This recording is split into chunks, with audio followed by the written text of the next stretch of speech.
გამომშვიდობისა პირდაპირ ეთერშია მედია კავშირი ობიექტივი. მე ვარ ჟურნალისტი ნინო რატიშვილი და თქვენ უსმენთ და უყურებთ გადაცემას ღამის სტუდია. ჩვენი გადაცემის პირველი ნაწილის სტუმარი გახლავთ ბატონი დიმიტრი ლორთქიფანიძე. დიდი ხანი არ ყოფილხართ ჩვენთან, დაგვიძელდა პირდაპირ ეთერი და აი ეს მოწვევისთვის. პირიქით მადლობთ რომ მოიცალეთ ჩვენთვის და რაღაც სასწაული ხდება მსოფლიოში, მე რა თქმა უნდა ისრაელს და ირანს გულისხმობ. საინტერესოა თქვენი აზრი და აი თურქეთი, რომელიც ნატოს წევრია და აშკარად ირანის მხარესაა, ჩინეთის და რუსეთის ვითარება, ამერიკის შეერთებული შტატების, ევროპა, ვიცით მაკრონმა მხარდაჭერა გამოუცხადა ისრაელს. რა ხდება ბატონო დინა?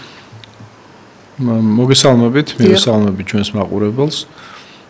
ძალიან დრამატული დღეა 13 ივნისი, ალბათ უახლეს ისტორიაში შევა როგორც თარიღი, რომელიც არის ერთგვარი ტრიგერი, როგორც გამშვები, რაღაცა ძალიან მძიმე პროცესების, ამიტომ რომ ახლო აღმოსავლეთი არის სწორედ ის ბუფერი, რომელზე სრული კონტროლი ჭირდება შეერთებულ შტატებს იმისთვის, რომ საბოლოოდ იქონიოს გავლენა ჩინეთზე გარკვეული კონტროლის მოპოვების მიზნით.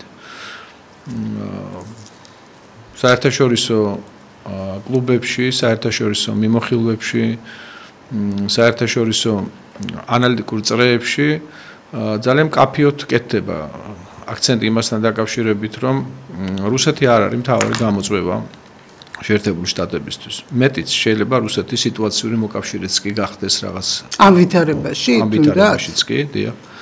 იმიტომ რომ განსხვავებით ცივი ომის ეპოქისგან და სტრატეგიული თავდაცვითი ინიციატივებისგან, რომელსაც მიმართა შეერთებულმა შტატებმა იმისთვის, რომ საბოლოოდ ჩამოეშალა საბჭოთა კავშირი, ჩინეთთან ვითარება განსაკუთრებულად განსხვავებული. იმიტომ რომ საბჭოთა კავშირი ეს არ იყო ტექნოლოგიური სახელმწიფო, ეს იყო ბირთვული სახელმწიფო, რომელიც იყო ამ მხრივ ანგარიშგასაწევი, მაგრამ კოგნიტიური, ასე ვთქვათ, ფუნქციების გათვალისწინებით, ახალი ტექნოლოგიების გათვალისწინებით, რა თქმა უნდა, ის გლობალურ დასავლეთთან არანაირ კონკურენციას არ ქმნიდა.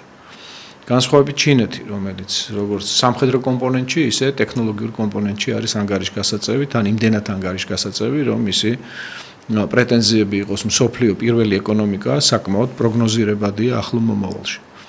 ამიტომ ის რაც დღეს ირანის მიმართ ხდება, ეს იყო კარგად მომზადებული წლების განმავლობაში დაგეგმილი სპეცოპერაცია. ხო, სპონტანური არ ყოფილა, რომ ახორციელებს ისრაელი, მაგრამ ისრაელი ეს არის სიტუაციური ამრევი რეგიონში და ჩვენ სხვათა შორის სამხრეთ კავკასია ვართ, დიდი ახლო აღმოსავლეთის შემადგენელი ნაწილი. ჩვენ არ გვეგონოს რაღაცა განსხვავებული, აბსოლუტურად დაცული და ხელშეუხებელი რეგიონი ვართ ამ თვალსაზრისით. არავითარ შემთხვევაში. სამწუხაროდ. ჯერჯერობით კაცმა არ იცის აზერბაიჯანსა და ირანს შორის როგორ განვითარდება შემდგომი მოვლენები, იმიტომ რომ აზერბაიჯანი და ისრაელი არიან. ხო, ესე ძალიან საინტერესოა. მოკავშირენი. და იქით თურქეთი და აზერბაიჯანი, აი რაღაც გაუგებარი ვითარება. ეს პატარა სომხეთი, რომელიც მოსახლეობის თვალსაზრისითაც პატარაა და ტერიტორიულთაც პატარაა, გავს იმ აისბერგის წვერს, რომელსაც უზარმაზარი ფესვები აქვს გაშვებული წყლის ქვეშ. ანუ რას გულისხმობ? შესაძლებლობები, უნარები და დაცვის მექანიზმები და მისი სომხეთს, რა თქმა უნდა. სომხეთს უზარმაზარი დაცვის მექანიზმი და გეოპოლიტიკური იმუნიტეტი გააჩნია მსოფლიოში. იმ დიასპორების დამსახურებით ზუსტად, რომლებიც ძალიან ხო, რა თქმა უნდა, იმიტომაც უახლოვდები საქართველოს ახლა ნელ-ნელა, რომ მართლა ეს ღვთივკურთხეული ქვეყანა არ მინდა პათეტიურად გამომივიდეს, მართლა ღვთის იმედად არის. იმიტომ რომ სულ ყოველთვის ჭაბუას სიტყვები გვახსენდება ხოლმე ქართველებს, ხო, რომ ჩვენ ობოლიერი ვართ. მაგრამ ამ სიობლეში იგულისხმება კაცთაგან მიტოვებული, მაგრამ ღვთისაგან მხარდაჭერილი. მუდმივად. უდიდესი მამაყვრს. ამიტომ ძალიან მნიშვნელოვანია, რომ ჩვენთვის პოლიტიკური მთავარი ამოცანა იყოს პოლიტიკური კონსოლიდაცია ერის. ანუ გარკვეული ძირითადი თეზისები ეროვნულ დონეზე, რომელსაც შემოუერთდება მთელი ერი, რომელიც იქნება მაკონსოლიდირებელი და გამაერთიანებელი ერის. მაგრამ როდესაც ჩვენ საუბრობთ ერზე, ბუნებრივია ერი ნიშნავს ღვთის იერის მატარებლობის, ასე ვთქვათ, მოცემულობას. ღვთის იერის ტარება კიდევ არ არის, ასე ვთქვათ, ჩვეულებრივი ამბავი, ეს არის ალბათ ამბავი, რომელსაც ჭირდება ადამიანის ნება. ღვთისნებასთან ერთად და პირადად ადამიანი უნდა აცნობიერებდეს თავის ქართველობის ფუნქციას და არ არის მარტო საკმარისი ქართული გვარის და სახელის ტარება იმისთვის რომ იყო ქართველი, ხო? შენი ქმედებით, მოქმედებით, მით უმეტეს პოლიტიკური ქცევის მოდუსით, როდესაც პოლიტიკური პარტია ხარ, როდესაც პოლიტიკური ლიდერი ხარ, უნდა ანგარიშს აბარებდეს საკუთარ თავს პირველ რიგში სად ხარ და სადაც ხარ, ვის წისქვილზე ასხავ წყალს შენი პოლიტიკური საქმიანობით.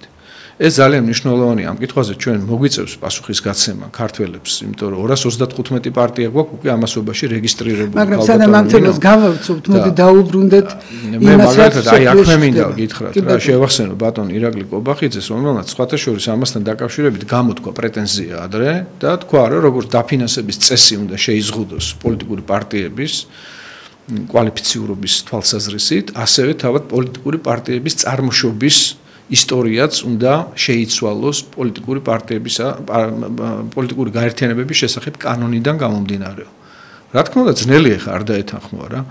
როგორ შეიძლება არსებობდეს ერთი კაცის პარტია, რომელსაც საწევრო ხო, ერქვას პარტია. როგორ შეიძლება ერთსა და იმავე პარტიას აფუძნებდეს 300 დელეგატი, რომელიც ხვალ წავა და სხვა პარტიას დააფუძნებს, ზეგ წავა და სხვა პარტიას დააფუძნებს და ეს კანონით არ იყოს რეგულირებადი. როგორ შეიძლება რომ პარტიას არ ინახავდეს პარტიის წევრთა შემადგენლობა თავისი საწევრო შენატანებით, ხო? ბოდიში რომ გადაუხვიე, მაგრამ ხო, სულ სხვაგან წავედით, მაგრამ წავედი, იმიტომ რომ ისევ დაუბრუნდეთ თავად. მე დავუბრუნდებით, რა თქმა უნდა. თავად თემას დაუბრუნდეთ. პასუხისმგებლობა სადავართ და რომ ბეწვის ხიდზე გავდივართ. ამის თქმა მინდა, რომ 13 ივნისის მერე ყოველი დღე იქნება ჩვენთვის დღე, რომელშიც თუ არ გადავჭერით ეს მნიშვნელოვანი საკითხების მიმართ, ასე ვთქვათ, ჩვენი პასუხისმგებლობის თემა იქნება დამაშორებელი ჩვენი სანუკვარი ოცნებისგან. ტერიტორიული მთლიანობის აღდგენისა და ზოგადად სახელმწიფოებრიობის შენარჩუნებისა. და არა მხოლოდ საქართველოს უდგას ეს პრობლემა, მე მინდა გაგახსენო ჯირინოვსკი, რომელსაც ხშირად დავცინოდით ხოლმე, მისი მორიგი წინასწარმეტყველება გავრცელდა სოციალურ ქსელში, რომ აუცილებლად ირანს დაარტყავს ისრაელი და ეს იქნება საწინდარი მესამე ბირთვული მსოფლიო ომის. არ ვიცი ხა რამდენად არის ეს ამის საწინდარი, მაგრამ ფაქტია რომ ეს წინასწარმეტყველება ახთა, ხომ? აი რას ელოდე და გადახედოთ მსოფლიოს. ანუ რა ომია, რა გაგრძელება შეიძლება მოყვეს ამას. ჟირინოვსკიმ ეს თქვა ნამდვილად პოლიტიკური წინასწარმეტყველების კუთხით მე არ ამგონია ბადალი ყავდეს საერთოდ ჟირინოვსკის. ყველაფერს ეხლა სიკვდილის მერე ვრცელდება ინფორმაციები, მისი ნათქვამები და მე პირდაპირ მაგრამ ერთ-ერთი ნარკვევით ირკვევა, ასე ვთქვათ, ერთ-ერთი ვიდეო ჩანაწერით. ჟირინოვსკი აკეთებს ძალიან საინტერესო განცხადებას, ისევ ამ ციკლიდან რომ განვიხილოთ, რომ ისრაელი იმდენ სიზავსო, რომ ირანს და თურქეთში არიგებსო და ერთით კოალიციად ჩამოაყალიბებსო.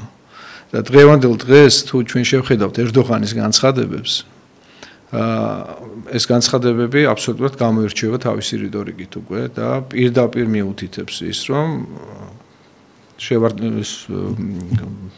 ისრაელი წავიდა, ესე იგი, პროვოკაციაზე, ღია პროვოკაციაზე, რაც არის ომის გამოცხადების ტოლფასი და რომ ირანი როგორც ჩანს ამ ყველაფერს უპასუხოდ არ დატოვებს. სხვა საკითხია, როგორი პასუხი იქნება ირანის მხრიდან, რამდენად შეინარჩუნებს სახეს ირანი, ეხლა ირანული დიპლომატია კალტონინო არის სამეულში, მსოფლიო სამეულში.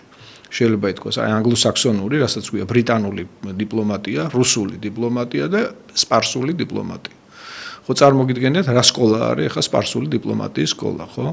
სიბრძნის, სიცფიერის და გონიერების ამავე დროს. თუმცა მათ აქვთ ერთი ძალიან დიდი ნაკლი, რომ ირანის პოლიტიკური სისტემა საკმაოდ არქაულია და საკმაოდ ასე ვთქვათ კორუმპირებულია შეიძლება ითქვას და ვერ მიყვება უნისონში იმ სიახლეებს, რომელიც კოგნიტიურობის თვალსაზრისით განასხვავებს და აძლიერებს დასავლეთს და ესე იგი ძალიან სერიოზულ კონტრასტს აძლევს დასავლეთსა და დანარჩენ მსოფლიოს შორის. შესაძლებლობებით გულისხმობ, ეს უკრაინის ომში ძალიან კარგად ჩანს.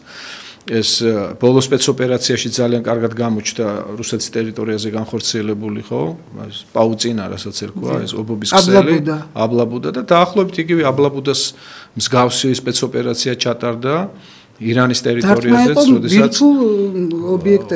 როდესაც დრონების მობილიზაცია მოხდა კონკრეტულ ბაზებზე, გარკვეული დროის განმავლობაში და იმ ტექნოლოგიური სიახლიდან გამომდინარე, რომელიც შესაძლებლობას აძლევდა, რომ დრონი ყოფილიყო ეგრეთ წოდებული FPV დრონი, ანუ ასაფეთქებელი დრონი, კამიკაძე დრონი, ასე ვთქვათ, დროის განმავლობაში შენარჩუნებული როგორც მოქმედი საშუალება, ის იქნა გამოყენებული იქნა საჭირო დროს, საჭირო მომენტში და უზარმაზარი, უმძიმესი ეფექტებითა და შედეგებითა. ყველა ის თავიდან აცილება შესაძლებელი იყო ამის. ძალიან რთულია ხა ამის მტკიცება, რომ ამისი აცილება იყო თუ არ იყო შესაძლებელი, ალბათ გამომდინარე 7 ოქტომბრის მერე დაწყებული პროცესებისა და უკვე ამ ბალისტიკური რაკეტებისა და დრონების ერთმანეთში გაცვლის ძალიან მძიმე დრამატული მოვლენების შემდგომ ირანის სპეცსამსახურებს ალბათ უნდა ქონოდათ წარმოქმნა იმასთან დაკავშირებით, რომ იმაზე კრეატიული და იმაზე ღრმა და ყოვლისმომცველი ფანტაზიის მქონე, ვიდრე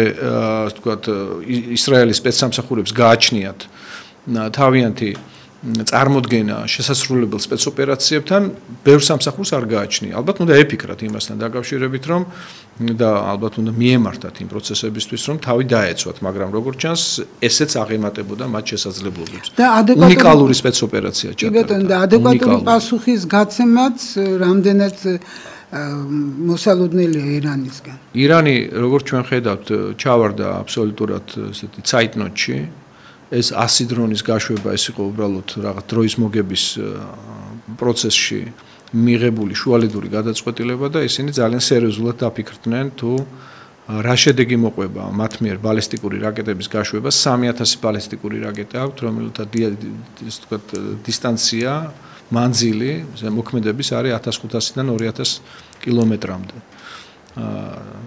საშუალო და შორი მოქმედების ბალისტიკური რაკეტები. გამოსვლებია ირანში და მოსახლეობა ითხოვს, რომ პასუხი გაეცეს. ხო, რა თქმა უნდა, იქნება ეს და ისრაელის მიერ გაკეთებული, აი ნეთანიაჰუს მიერ გაკეთებული განცხადება მეტყველებს იმაზე, რომ ეს ოპერაცია ამავე დროს მიმართული იყო შიდა დესტაბილიზაციისკენ პირველ რიგში, რომ იციან, რომ ირანში რომლის მოსახლეობა არის 70 მილიონი და 70% ამ 70 მილიონის არის ახალგაზრდა კაცი, მათ შორის უამრავი უკმაყოფილო და ეს ბოლო წლების საპროტესტო აქციებში გადაზრდილი და დაგროვილი დიახდეს მუხტიდანაც ძალიან კარგად ჩანს. მათ უნდათ რომ ისეთ საიტნოტში ჩააგდონ ახლა ირანის ხელისუფლება, რომ მან ვერ გაბედოს, ანუ არა მიზანშეწონილად ჩათვალოს პასუხი, იმიტომ რომ პასუხს მოყვება უფრო ისეთი საშინელი პასუხი, რომელიც მკვეთრად დაამთავრებს მათ და ეხლა მიეცეთ შანსი, რომ შეინარჩუნოს ირანმა სახე, არ იქონიოს ის შურისმაძიებელი, ასე ვთქვათ, სამხედრო პოლიტიკური აქტი მოქმედებაში არ მოიყვანოს, რომელზეც არის ახლა დღესდღეობით ლაპარაკი და ამაში ჩართულები არიან ამერიკელები. ძალიან საგულისხმოა ტრამპის განცხადება. დღეს მან ფაქტიურად ცინიკური განცხადება გააკეთა, შეიძლება ითქვას. მან თქვა, რომ ისრაელის შეერაღებული ძალები ფლობენ ყველა თანამედროვე სახის იარაღს, მათ შორის ამერიკის შეერთებულ შტატებში ბოლო დროს წარმოებულს და რომ ის ამის შესახებ ირანის დელეგაციას უხსნიდა მთელი ამ მოლაპარაკებების განმავლობაში 60 დღიანი ვადა იყო მოგეხსენებათ და ის ამოიწურა, თუმცა უნდა გაგრძელებული იყო კიდევ რამოდენიმე რაუნდი. და რომ მათ არ მოისმინეს ეს ყველაფერი, ზოგიერთს ჰქონდა განსხვავებული შეცვლილი ტონალობაც ჩვენთან მიმართებით და ისინი დღეს ცოცხლები აღარ არიანო. ხო, ხა ამისთანა განცხადებას რომ პრეზიდენტი აკეთებს, ეს არის ნავთის შესხმა პირდაპირ ცეცხლში, იმიტომ რომ და ირანულ დიპლომატიასაც კითხვის ნიშნის გასაყენებს. ირანი როგორი დასუსტებულიც და როგორი კორუმპირებული ვერტიკალზეც არ უნდა იდგეს მისი ხელისუფლება, არის ის ძველი ცივილიზაცია, რომელსაც გააჩნია სახელმწიფოებრიობის, უწყვეტი სახელმწიფოებრიობის მრავალსაუკუნოვანი გამოცდილება და აი მათი კონსოლიდაცია და შიიტური სამყაროს კონსოლიდაცია. ეს იქნება ახლო აღმოსავლეთის ძალიან სერიოზული კატასტროფული მოვლენების წინაპირობა. ნამდვილად. და ისრაელი რისკავს და უღირს ეს რისკი. ისრაელი არის ამერიკის შეერთებული შტატების ამრევი ბიჭი. ამრევი ძველი ბიჭი აი ამ ახლო აღმოსავლეთში. ესე არის ცნობილი. ისრაელი არ არის დამოუკიდებელი, ასე ვთქვათ, თავის მოქმედებებში, ის არის დანამატი შეერთებული შტატების ოფიციალური პოლიტიკისა. და არ უნდა გაგვიკვირდეს, როდესაც ისრაელი ასე თამამად დგავს ნაბიჯებს, მათ შორის გენოციდთან მიახლოებულს ღაზას სექტორში, იქნება ჰეზბოლას წინააღმდეგ. ნახეთ, ამ ბოლო პერიოდში, ესე იგი, რამხელა მოქმედებები განახორციელა, გნებავთ ლიბანის წინააღმდეგ სამხრეთ ლიბანი დაბომბა, მან არადა ითვლებოდა რომ სამხრეთ ლიბანი კი არა და ზოგადად ლიბანში რომელსაც ორი სამხედრო დაჯგუფება ყავდა არა, ერთი თავად ლიბანის თავდაცვის ძალები და მეორე ჰეზბოლა, რომელიც პირდაპირ ფინანსდებოდა ირანისგან და ითვლებოდა ირანის პროქსი ძალებად. და მეორე ჰამასი. ერთიც და მეორეც ისე მიაყუჩა ისრაელმა ამ დროის მოკლე პერიოდში, რომ ფაქტობრივად მათგან ჩვენ რაიმე განსაკუთრებული ძალისხმევა რომ შეენარჩუნებინათ სახე არ გვინახავს. ხო დამეთანხმებით თამაში. და ამის მერე არავინ იფიქრებდა იმას, რომ ირანზე ასე მოულოდნელად ასეთი მასშტაბის უნდა აღინიშნოს, რომ ირანში არის ერთი სრულ მასშტაბიანი ატომური ელექტროსადგური, ბუშერის ატომური ელექტროსადგური, რომელსაც ისინი არ შეხებიან. არ შეხებიან.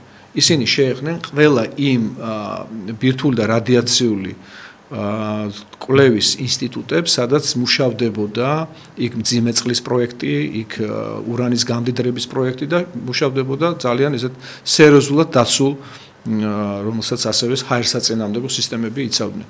როგორ მოახერხა ისრაელმა რომ გამოერთო და წყობრიდან გამოიყვანა მთელი ჰაერსაწინააღმდეგო სისტემები, რომ 200 გამანადგურებლის დახმარებით შესულიყო ირანის სიღრმეებში და რომ ნახოთ სადაც არის ეს განლაგებული, ეს არის ცენტრალური ირანი, ძირითადად და ჩრდილოეთი ირანი, დასავლეთ აზერბაიჯანის მიმართულება თებრიზის ოლქი, სადაც ააფეთქეს მთელი ეს ბალისტიკური რაკეტების საწყობები. ანუ ეს გავს აი ორი კაცი რო ჩხუბობს და პირველივე დარტყმით რომ ნოკდაუნში, ესე იგი, აგდებს ერთი მეორეს დაახლოებით ეგეთ სიტუაციაში. რა გაგრძელება შეიძლება მოყვას ამას? სერიოზული ასე ვთქვათ. ეს ყველაფერი დამოკიდებულია ახლა დიპლომატიაზე, საერთაშორისო დიპლომატიაზე, რომელიც ამ წუთებში ძალიან აქტიურად არის ჩართული იმისთვის, რომ ჩინეთმა გამოთქვა სურვილი რომ მოლაპარაკებებში მიიღოს მონაწილეობა. ირანს ხელი ააღებინონ, თორე ისევ ჟირინოვსკის რომ დავე სესხოთ, ჟირინოვსკი წინასწარ მეტყველებს ამ შემთხვევაში, რომ პრევენციული დარტყმები ისრაელის მხრიდან იქნება მხოლოდ დასაწყისი იმ ტრაგედიისა, რომელსაც შემდგომში ამერიკის შეერთებული შტატები დიდი ძმა დასახმარებლად მოსული დიდი ძმა დაატრიალებს ირანში და ეს იქნება გარდაუვალი ბირთვული აფეთქების პრეცედენტი. ეხლა და ჩვენ გვაქვს იმისი საშიშროება არის რომ ანუ საქართველოს გამოიყენონ დაუშვათ მიგრანტებისთვის და საქართველოში შემოვიდნენ ირანელები. აი ხა ის მოვლენები სადაც ვითარდება ყველაზე ახლოს თებრიზის რაიონი რომ ოლქი რომ გახსენეთ ის არის სომხეთის საზღვართან. სომხეთის საზღვართან მაქსიმალური პირდაპირ საჰაერო მანძილი არის დაახლოებით 350-400 კილომეტრი, ხო, საქართველოსთან. ძალიან ახლოს ხდება ამის თქმა მინდა ჩვენ საზღვრებთან. მე მომისმენია ძალიან ბევრი ანალიტიკოსისთვის სხვადასხვა კონფერენციებზე, სადაც მიწევს ხოლმე ყოფნა და მაგალითად ბატონ დიმიტრი ტრენინი ამბობს, რომ ერთ-ერთი ყველაზე დიდი საფრთხე კავკასიის რეგიონისთვის ეს არის საომარი მოქმედებების შედეგად მილიონობით დაძრული მიგრანტი ირანიდან. ამის საშიშროება არის. ამაზე საუბრობს ძალიან ბევრი ანალიტიკოსი. და მთელი უბედურება იმაშია, რომ მათი შეჩერების რაიმე მექანიზმი, ჰუმანიტარულ სამართლებრივ ხარ თქვენ უფლებადამცველი ხართ და წლები გიმუშავიათ პარლამენტში და მოგეხსენებათ რამდენი ხელშემკრელი დოკუმენტი და აქტი არსებობს მომწესრიგებელი და მათ შორის ამაზე ჩვენ მოგვიწევს კიდევ საუბარი საქართველოს რასთან არის მიერთებული და რამდენად მავნე ეფექტის მატარებელია ეს ჩვენი სუვერენიტეტისთვის, მაგრამ ჩვენ ახლა არავინ აღარ გვკითხავს თუ იქიდან დაიძრა მილიონიანი კორპუსები დევნილების, ტოლვილების, იწულებით გადაადგილებული პირების და მიგრანტების ზოგადად ეს იქნება წამლეკავი ეფექტის მქონე რა თქმა უნდა. აი დიმიტრი, მე მინდა ხავ თხოვ ოპერატორს გაუშვას, მაგრამ შე რამდენად ნახავ, დაუშვათ რა ხდება დღეს თბილისში. რა ვითარებაა ჩვენ სტუმართ მასპინძლობა ვიცით და ყველა ერის წარმომადგენელს სემპათიას, მაგრამ არის თუ არა ეს რაღაც საშიშროების მატარებელი საქართველოსთვის ჩვენ დემოგრაფიულად ძალიან გვიჭირს, ძალიან ცუდ ვითარებაში ვართ, უამრავი ადამიანი გასული, სიკვდილიანობა ბევრად აღემატება შობადობას და ეხლა აი ამ ვითარებაში რაც დღეს არის საქართველოში და რეალურია და სხვათა შორის ერთ-ერთმა ადამიანმა გადაიღო მე სოციალური ქსელიდან ამოვიღე ეს ვიდეო და მინდა ახლა რომ გაუშვას ჩვენ ეკრანზე გვექნება აქ მოსახულება დიახ თქვენ შეგიძლიათ ნახოთ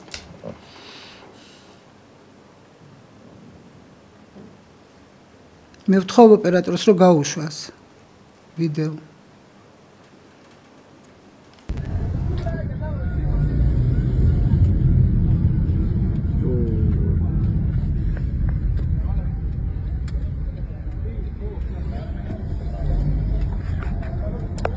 იქით ვახსა.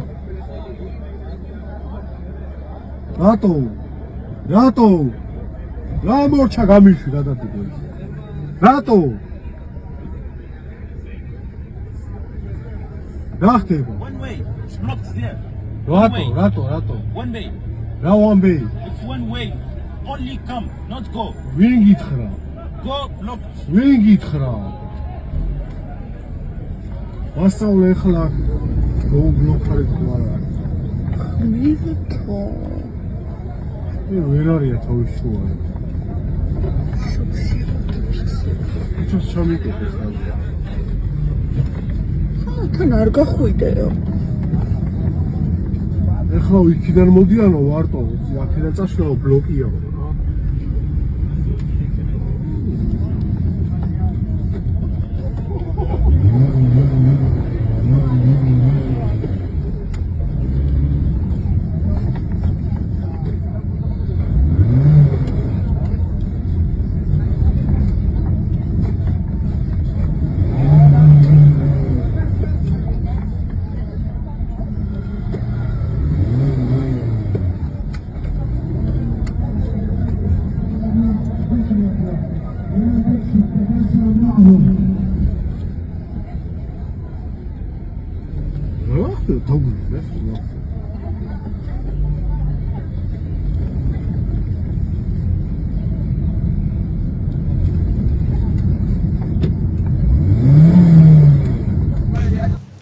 აი რა სიტყვით ამაზე და ამას თუ დაემატება მაგალითად ის რომ ირანიდან იძულებულები ვიქნებით მივიღოთ მიგრანტები. კი, რა თქმა უნდა, ეს არის ძალიან ღრმა ყოვლის მომცველი შეფასების საგანი. და ძალიან ბევრი და ეს კავკასიის ქუჩაზე ხდება, ხო? კი, ეს იქ არის ერთი ძალიან დიდი საკულტო ნაგებობა არის, იქ რომელიც ეკუმენისტური რაღაცა მოძრაობის თვის გაკეთდა თავის დროზე. 90-იანის ბოლოში დაიწყო და 2000-იანის დასაწყისში დასრულდა. და რაღაც როგორც ჩანს რაღაცა რიტუალური დანიშნულება აქვს ბერგერში. და მანქანას რო არ ატარებენ ეს სიტახედე იქამდე მიდის რომ მანქანას ეუბნებიან აქ არ გაიარო რომ რას ნიშნავს? კი, ეს არის ძალიან მძიმე ფაქტი. ეს მეტყველებს იმაზე, რომ ბაბილონის გოდოლის მშენებლობები აი ესეთ ეროვნულ სახელმწიფოებში არის სწორედ ის ერთ-ერთი მნიშვნელოვანი მიმართულება, რომელსაც გლობალური დასავლური ტრენდი ითვალისწინებდა ჩვენაერ სახელმწიფოებში, განსაკუთრებით პოსტსაბჭოურ სივრცეში. იმიტომ არის, რომ როდესაც ანგლოსაქსონურ გეოპოლიტიკაზე საუბრობენ, ერთ-ერთი მნიშვნელოვანი აღინიშნოს რამდენიმე კომპონენტი არის. ერთი არის დერაციონალიზაცია, როდესაც მოსახლეობა მოკლებულია შესაძლებლობას, აი ხა მაგალითად კითხვა, ხო, რა ხდება? ძალიან ბევრისთვის პასუხგაუცემელია რა ხდება, როგორ, ესე სწრაფად, რანაირად. რომ ვიღაცა გაუცხოებული ჩვენი კულტურული გარემოსგან, ჩვენი ეთნიკური გარემოსგან, ჩვენი სახელმწიფოებრივი ყოფისგან, ხო, უცებ იკრიბებიან ჩვენ ქვეყანაში და რაღაც წესრიგს ამყარებენ, ხო? კულტურული შოკია. ხო, შენს აი მას ქვია დერაციონალიზაცია. ანუ ამას ეგუება ადამიანი, იმიტომ რომ პასუხი არ აქვს კითხვაზე, რა ხდება. მეორე არის დეინდუსტრიალიზაცია. როდესაც ჩვენ ქვეყანაში წარმოება არ არის, შენ ხარ მხოლოდ მომხმარებელი ქვეყანა და როგორც შენ ხარ მომხმარებელი, ისე ეგუები იმ ტურისტებს, რომლებიც ასევე შემოდიან და ასე ვთქვათ, ტურისტული სტატუსის საფარველ ქვეშ ნელ-ნელა იღებენ რაღაც გარკვეულ პრივილეგიებს და ხდებიან შენთან გათანაბრებული ბინადრობის უფლებას იღებენ, ბინებს ყიდულობენ და ანუ ასე. დიახ, დეჰუმანიზაცია მასთან ერთად. დეჰუმანიზაცია არის, ესე იგი, გადაგვარება ადამიანის სახის დაკარგვის პოლიტიკა. ეს არის LGBT სხვადასხვა სოციალური ექსპერიმენტები, რომელიც ტარდება, აი მაგალითად ის კაზანტიპი, რომელიც ტარდებოდა, აგნებავთ ლისის ტბაზე რაც ჩატარდა, ხო? და შენ თვალწინ ხდება, ესე იგი, ადამიანის სახის დაკარგვის პროცესი ხორციელდება ახალგაზრდების ხელით. ამან თეატრში შეაღწია უკვე და თქვენ ძალიან აქტიურად იყავით მაშინ ჩართული. თეატრში შეაღწია კი სამეფოუბნის თეატრი, რომელიც თბილისის მერიიდან ფინანსდება 376,000 ლარით წელიწადში. პარალელურად გერმანული საყავთ, გერმანელი სპონსორი ყავთ, რომელიც ასევე აფინანსებს.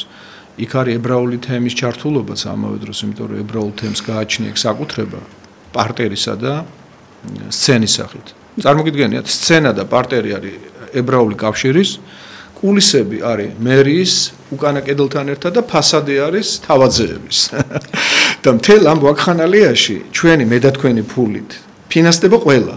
ებრაული თემი იღებს ყოველთვიურად ხელფასს, იქ იჯარის თანხას, ხოლო თავაძეები იღებენ 376,000 ლარს პლუს კიდე ჰონორარები, რომელსაც ისინი მარკის დესადის სოდომის ასოცი დღე გარყვნილების სკოლის პიესის მიხედვით დასადგამ ნოველებისთვის იყენებენ. ანუ ღმერთს გიგინებენ და შენ უნდა იყო მდუმარე და ტოლერანტული და თანამონაწილე უნდა გახდე შენივე ღმერთის გინებისა, შენივე მიერ დაფინანსებული სახსრებითა და საშუალებებით. კაი, პასუხისმგებელია ამ შემთხვევაში, აი ვინ არის? აი გასხდა ხა ეს ამბავი და მივედით და ჩავატარეთ აქცია, ხა მე რაც შევძელი თქვა ჩემი Facebook მეგობრების დახმარებით მივედით და ჩავატარეთ. აი რა სიტყოდით აქ და რატო თეატრთან და რატო არა მერიასთან მაგალითად? ვითხოვდით და ვითხოვთ კიდევაც და ეს მოთხოვნები ძალაშია, მინდა გითხრათ, ველოდებით ახლა მერიისგან გამოხმაურებას, მერიის კულტურის სამსახური აქვს შუაში, თავშიც და ბოლოშიც. იმიტომ რომ თეატრს ქვია მუნიციპალური. როდესაც თეატრი არის მუნიციპალური, იქ კერძო საკუთრებას, რომელსაც ფლობს თავაძე, ჭირდება უკვე კონტროლი სახელმწიფოს მხრიდან, მუნიციპალური, ასე ვთქვათ, შესაბამის უწყების მხრიდან, ან კულტურის სამინისტროს მხრიდან. თქვენ იცოდით, რომ კულტურის სამინისტროს აქვს პირდაპირ ვალდებულება იყოს ცენზორი სპექტაკლებში დასადგმელი, ასე ვთქვათ, პიესის მიხედვით თუ რა ხორციელდება. და ხომ არ არის ეს შეუსაბამობაში კონსტიტუციასთან, მაგალითად, ხო არ არის რასობრივი დისკრიმინაციის ელემენტები გამოყენებული, ან რამე ესეთი მსგავსი. და როდესაც არის გამოყენებული, ის უკვე თავისუფალი ხელოვნების იმიდან, რა ქვია, ასე ვთქვათ, ფარგლებიდან გადის და მაღალი საზოგადოებრივი ინტერესიდან გამომდინარე, ამ შემთხვევაში გამოხატვის სიტყვის თავისუფლება იზღუდება. აი ეს ის კონკრეტული შემთხვევა იყო, როდესაც როგორი სეკულარულიც არ უნდა ვიყოთ ჩვენ სახელმწიფო არა, კონკორდატით მართლმადიდებლურ ეკლესიას ვაღიარებთ თავარ საფუძვლად ჩვენი სახელმწიფოების მშენებლობის და ქრისტე ღმერთი, რომელიც თავია ჩვენი ეკლესიისა, გვიგინებენ სცენიდან და სპექტაკლი ხა იდგმება თეატრში, მუნიციპალურ თეატრში. ამ დროს აბსოლუტურად თეატრი ეს არის დიდაქტიკური საგანმანათლებლო დაწესებულება და მასში სიტყვისა და გამოხატვის თავისუფლების ესეთი თავისუფალი კულტივირება, როდესაც ცენზორი ამას უწვანებს შუქს, ხო? ეს არის ყოველად დაუშვებელი. ამიტომ მიმაჩნია, რომ ქალბატონი თიკა რუხაძე ამ შემთხვევაში ისეთივე პასუხისმგებელია მოვლენებთან დაკავშირებით, როგორც თავაძეების ოჯახი. ან გნებავთ მერიის კულტურის სამსახური ისეთივე პასუხისმგებელია აი ამ მიმდინარე პროცესებში. აქამდე განცხადებაც უნდა გაეკეთებინათ. და უნდა ეთქვათ, რომ დიახ, ჩვენ წილ პასუხისმგებლობას ვიღებთ და ბოდის უხდით საზოგადოებას მსგავსი მოვლენის გამო და აწის აღარ განმეორდება. ეს იქნებოდა ძალიან ცივილური, ძალიან ქართული და ძალიან სწორი დამოკიდებულება საკითხის მიმართ, მაგრამ როგორც ჩანს, ახლა ჩვენ მოგვიწევს ბრძოლა. ორი სიტყვით გეტყვით, როგორ ვაპირებთ ბრძოლას. და მე დამიკავშირდა აი ებრაული თემის თავმჯდომარე, ეს არის ესე ქვია ამ ორგანიზაციას მორწმუნე ქართველ ებრაელთა კავშირი. მისი ხელმძღვანელი არის ბატონი მერაბ ჩანჩალაშვილი. ძალიან ცნობილი ჟურნალისტი არის, რომელსაც რამოდენიმე მედია საშუალება გააჩნია, ასე ვთქვათ, უშუალო კურაციის ქვეშ. და ბატონი მერაბი დამიკავშირდა და მითხრა, რომ ჩვენო არა ვართო ბატონ დიმიტრიო გაუჩინარებულებიო, ჩვენო ვიღებთო იქიდანო სახელმწიფო მერიიდანო, ასე ვთქვათ, იმასო რა ქვია, იჯარის თანხაზო, მაგრამ ჩვენ კატეგორიულად წინააღმდეგი ვართ მსგავსი მკრეხელობებისო, რასაც იქ თეატრი აკეთებს. ორი მიზეზის გამო, ერთი რომ თქვენ მართლმადიდებლურ სიწმინდეებს ეხებიანო და მეორე რომ ჩვენი სინაგოგა არის შენობაო და წარმომიდგინა მასალები, დოკუმენტები, ყველაფერი მეც ავდექი ტექბიუროს დონეზე გავერკვიე ვითარებაში და აღმოჩნდა რომ ეს შენობა არის ისტორიული კულტურული ძეგლის ნიმუში, რომელიც 1875 წელს არის აშენებული, მე-19 საუკუნის 70-იან წლებში, როგორც სინაგოგა. ნახეთ და თურმე ევროულ თემს ეს პრეტენზიები ქონია ჯერ კიდევ 2000-იან წლების დასაწყისში და მოუგია სასამართლო პროცესი. მოუგია, მაგრამ მხოლოდ ნაწილის მესაკუთრე გამხდარა, როგორც მოგახსენეთ, სცენისა და პარტერის. და ცოტა კომიკური სიტუაციაა რა. სცენა და პარტერი ებრაული თემის არის, თავაძეების არის, ფასადი და უკანა კედელი და კულისები არის თბილისის მერიის.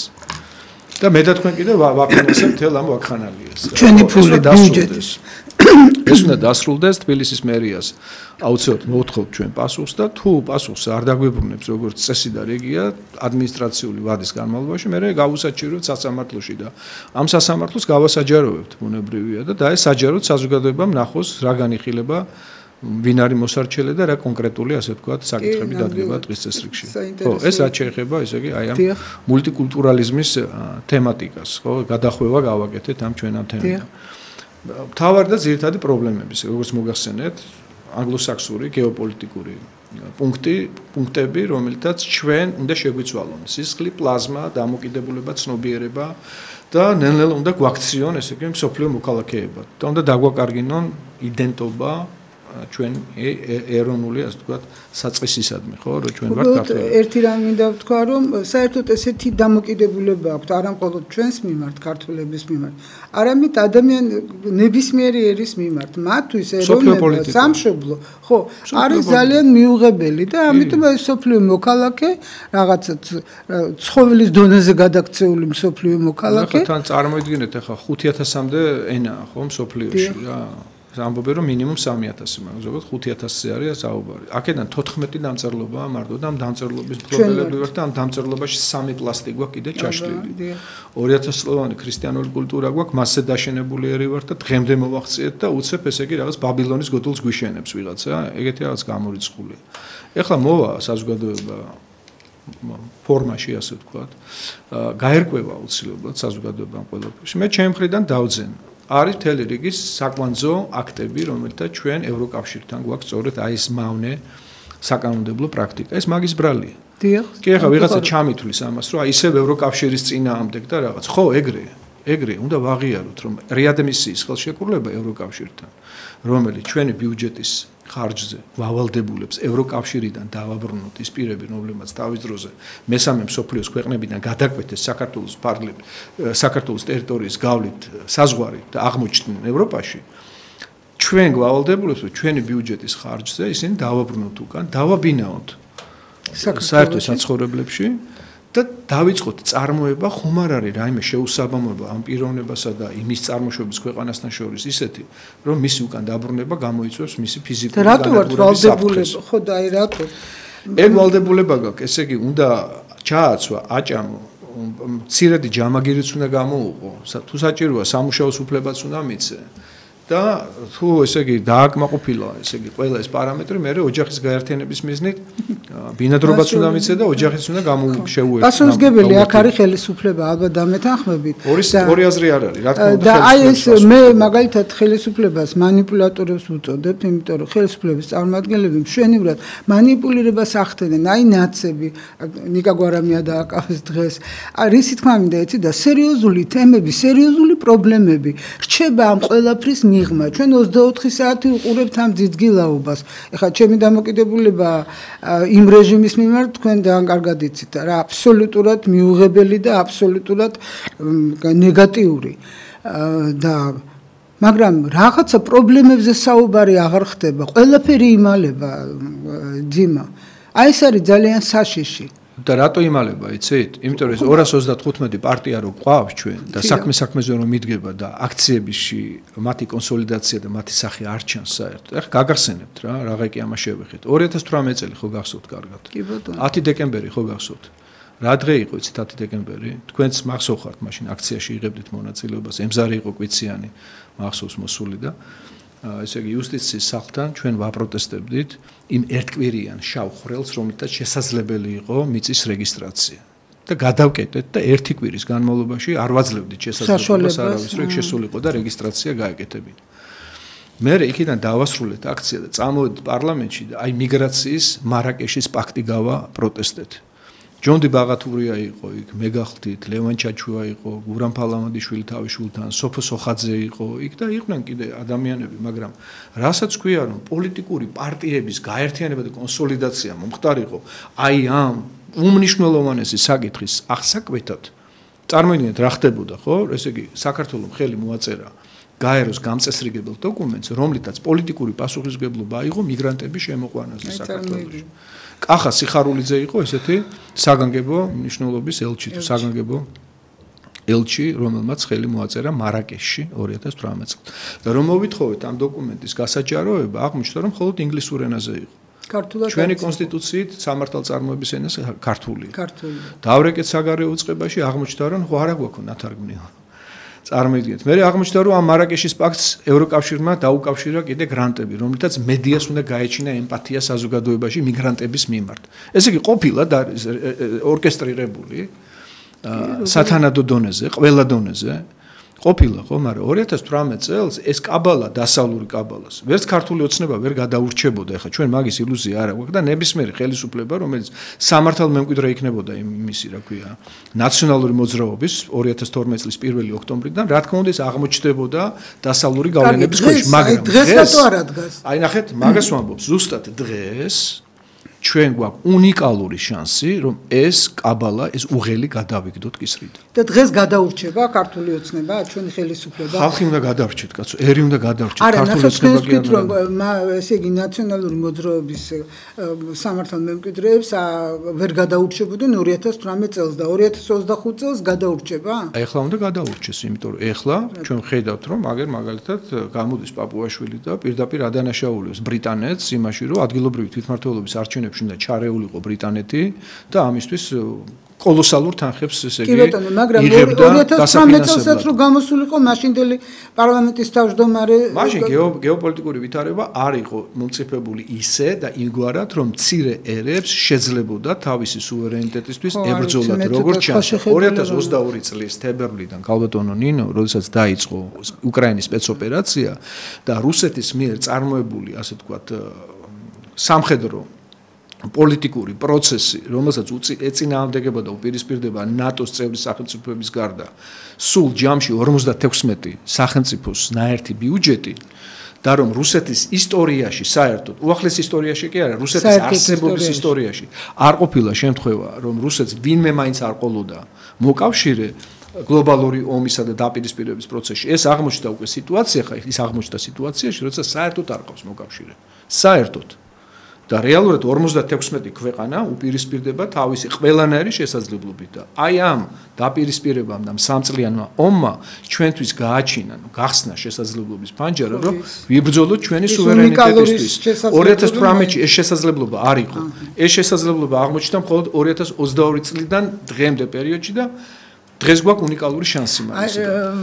მე რა გამახსენდა იცით დღეს რო უყურებდი ამ კადრებს ძალიან იმოქმედა ჩემზე იქ სადაც ბავშვი კვდება და ბავშვი ეწირება ამას ყველაფერს ჩემთვის ეროვნება კარგავს უკვე აზრს იმიტომ რომ ჩემთვის თავარია რომ ამ ყველაფერს ეწირება ბავშვი მთელი მსოფლიო ლაპარაკობს მხოლოდ უკრაინელებზე როდესაც რუსეთი ბომბავს და იმ უბედურებაზე რაც ხდებოდა ღაზა სექტორში რაც ხდება ირანში საერთოდ რასაც აი ამ დაბომბავს ხო ადამიანების სიცოცხლე ეწირება ანუ რა გამოდის აი ეს რაღაცა არასწორი დამოკიდებულება რომ უკრაინელი ბავშვი ცოდოა ირანელი ბავშვი ცოდოა პალესტინელი ბავშვი ცოდოა ებრაელი ბავშვი ცოდოა ყდა ბავშვი მოხუცი ანუ ადამიანები ჩემთვის არიან მე ძალიან მოცდება ეროვნების გარეშე ბრიტანეთის გეოპოლიტიკურ პირველ პოსტულატზე რა გითხარით დერაციონალიზაცია ანუ ვერ აზროვნებს ადამიანი აი რატომ არის რომ ჩვენთან საზოგადოების ერთი ნაწილი ხო ყოველთვის აძლევს მას იმ ნაციონალურ მოძრაობას რა რომელიც არის პირდაპირ ნარატივში აი დენაციონალიზაცია კი არა მე ვერ ხო რო კითხო რატო აძლევ ხო რომ ძალას რომელმაც სისტემური წამება დანერგა რომელმაც არაჯერად გეუბნებიან რომ ეს ყველაფერი დადგმული იყო ნუ წარმოიდგინეთ რა ელაპარაკო ესე იგი ეს არის რაღაცა გარკვეული ეროვნული გლობალური სექტა და სექტანტური აზროვნების ნაყოფი რომელსაც გააჩნია სრული პათოლოგია ჩვენ ესე ვთვლით ხო ვინც არ ვეთანხმებით მათ არა ხო არა მაგრამ ისინი როგორ ვიყურებენ ჩვენ ისინი როგორ ვიყურებენ ჩვენ ხო არანაკლებად ესე იგი რა გამოდის იცით რომ ჩვენ ვართ სრულად განხეთქილებაში რა და ესე იგი მიზანი მიღწეულია პირველი პოსტულატი მუშაობს აი ეს არის ზუსტად მათ მიერ ჩადებული განხეთქილების ვაშლი რომელიც ჩაგვიგდეს და დღემდე ვერ ვღიგდებით ერთმანეთში და ისეთ ბანალურ საკითხებზე გვიწევს ერთმანეთთან ჭიდილი რომ ოჯახის წევრებს ესე იგი აომებენ ერთმანეთთან კი. შვილებისა და მამების თაობას აპირისპირებენ ერთმანეთს და ეს თუმცა ეს არ ახალია ხო სამწუხაროდ ჩვენ მოგდგამს ეს. ახლა მე არ მინდა არავის ადვოკატი არა ვარ, არც დღევანდელი ხელისუფლების ადვოკატი არა ვარ, ყოველთვის ვაკრიტიკებ, რაც საკრიტიკებელია, მაგრამ დღეს დადგა მომენტი, რომ ჩვენ ხელისუფლება უნდა ვაიძულოთ, რომ ბოლომდე მიიყვანოს ეს საქმე. ამაშია საქმე, ანუ ჩვენ არა, აუცილებლად უნდა ვაიძულოთ, რომ სიტუაციური მოკავშირე სხვა არ გვეყოლება არავინ. ჩვენ თუ ახლა გადავდივართ ნაციონალურ მოძრაობის ნარატივში და მათ გულის გასახარლად, ასე ვთქვათ რა, იმ სიმართლეს პრაქტიკულ ქმედებას ვუმატებთ ოპოზიციური, ასე ვთქვათ, დაუნდობელი კრიტიკის თვალსაზრისით, რომელთა ჩვენ შანსს აღარ დაუტოვებთ, ვთქვათ, ხელისუფლებას, რომ ეს საქმე ბოლომდე მიიყვანოს, მაშინ გეკითხებით, ვინ უნდა აღასრულოს ეს? რიგში დგას გლობალური დასავლეთის ერთიანი, აი, გაერთიანებული ნაციონალური მოძრაობა, რომელიც არ არის ერთი პარტია. ეს არის ძალა, რომელიც 15 გეი ოპოზიციური პარტიის სახელით არის ცნობილი. ვინც გეი მემორანდუმს ხელმოაწერა. ნეოტროცკისტები, მოდი ვთქვათ. მე 15-ს რატო უსვავ, ვიცით ხას, ყოველთვის უსვავ. 2021 წლის 4 მაისს მაგათმა ხელი მოაწერეს, რომ ჩვენ ქვემორე ხელის მომწერნი პოლიტიკური პარტიის ლიდერები ვიღებთ პასუხისმგებლობას ხელისუფლებაში მოსვლისთანავე LGBT დღის წესრიგს და გენდერული თეორიის დღის წესრიგს გავატარებთ პოლიტიკურ ცხოვრებაში ჩვენი ქვეყნის. ეს არ არის ფიცი, რომელიც მათ დადეს იმისთვის, რომ ამის სანაცვლოდ მიეღოთ ძალაუფლება. ხვდებით? ცოტანი არ არის 15 პოლიტიკური კვალიფიციური პარტია, მათ უკან არსებული სადამფუძნებლო კომიტეტები, მათი წევრები, მათი მხარდამჭერები, მათი ოჯახის წევრები და კი მივიღეთ ბატონო ამორჩევლის გარკვეული ბალასტი. როგორ უნდა ვაიძულოთ, ხეიცით რა არის აი შუა გაკრეფილი, შუა რო გაკრიფა, იცით ხო, ეხლა ცნობილი ის არის თეზა ბიძინა ევანიშვილის. დღეს არის ნამდვილად ამ ერთ რაღაცაში გეთანხმებით, რომ ეს იძულება რომ აიძულო ხელისუფლება, ეს შუა გაკრეფილი რო არის, აი იქ სწორედ პოლიტიკური ძალები, არა ისინი ვინც დღეს ქუჩაში დგანან და არა აი ეს ნეოტროცკების რაღაცა ჩემთვის აბსოლუტურად მიუღებელი სურო სიმართლე მოითხოვონ მაინც იმათთან ერთად ისეთი სიმართლე არ მინდა. ანუ აი ეხლა იძულება უნდა მოხდეს, მართალი ხართ, უნდა აიძულო ხელისუფლება, რომ ის კარგი რაც დაიწყო, დაუშვათ, ხო? თუ ეს არ არის მანიპულაცია, იმიტომ რომ მანიპულაციისთვის ძალიან კაია ეს ეროვნული თემები ბოლომდე მივიდეს. ამიტომ უნდა გახდეს სიტუაციური მოკავშირე. აი პასუხისმგებლიანი პოლიტიკური პარტია, რომელსაც გააჩნია კვალიფიკაცია და ყავს მინიმალური მხარდამჭერი მაინც, მან უნდა ერთადერთი სწორი გადაწყვეტილება მიიღოს. ხელისუფლებასთან სიტუაციური მოკავშირე უნდა გაემიჯნოს ქვეყნის მტრებს, რომლებიც იმართებიან გლობალური დასავლეთიდან ამ შემთხვევაში ოფიციალური დასავლეთი და მიზნის მიღწევის გზად და საშუალებად კონკრეტული დროის ეტაპზე უნდა მონახოს სიტუაციური კავშირი ხელისუფლებასთან. ხელისუფლებას თვითონ არ უნდა დიმიტრი. არა, მე არ გეუბნებით რომ ხელისუფლებას უნდა, მე გეუბნებით რა უნდა გააკეთოს ძალამ, რომელსაც უნდა მოახდინოს კონსოლიდაცია ჯანსაღი საზოგადოებრივი ძალების. აი საქმეც ეგ არის, რომ ხელისუფლება ამას ისკლიტავს არ უნდა, იმიტომ რომ მას გაცილებით აწყობს ეს პოზა, რაც არის დღეს, რომ აი მე თუ არა გელი მოვა, ესენი მოვლენ. ვიდრე ის, რომ ნამდვილად ეროვნული პატრიოტული, ნამდვილად სუფთა პოლიტიკური ძალები მოვიდნენ და იმის პირისპირ უკვე ხელისუფლება მართლა იძულებული. იმიტომ გითხარით, უნდა აიძულო მეთქი. ამიტომ გითხარით, ეს სიტყვა იძულება ვახსენე სწორედ იმ გონივრულ თამაშში, პოლიტიკურ თამაშში უნდა მოახერხო და შენი მხარდამჭერებისგან გაზარდო, ასე ვთქვათ, მათი რიცხვი იმისთვის, რომ აი ეს ამოცანები, გლობალური ამოცანები, რომელიც არის მაგალითად დემოგრაფიული საკითხები, მიგრაციის საკითხები, მიწის საკითხები, ხო, რაც ყველაზე მეტად ხდება ქართველებს, განათლების საკითხი, ბუნებრივი, დემოგრაფია. ხო, ამდენი დევნილი რო გყავს და ამდენი ქვეყნიდან გადახვეწილი ადამიანი, რომლებიც ტელევიზორით ეფერებიან თავიანთ ქვეყანას და ერთი სული აქვთ, რომ რაღაცნაირად მოახერხონ და აქეთ გადმოვიდნენ, მაგრამ ვერ გადმოდიან, იმიტომ რომ სოციალური პრობლემები აქვს. აი მათთან დაკავშირებით უნდა მოახერხოს და სიტუაციური მოკავშირე უნდა გახდეს, ოღონდ აიძულოს ხელისუფლება. ოღონდ ეს ერთი პარტია და მცირე ორგანიზაციები კი უნდა მოხდეს გამსხვილება. უნდა მოხდეს ალიანსი ამათი. აი ნახოთ. ხდებით? აი მართლა ალიანსი უნდა მოხდეს რა, ისეთი ძალების ალიანსი უნდა მოხდეს, რომლებიც ხელისუფლებას ეტყვიან.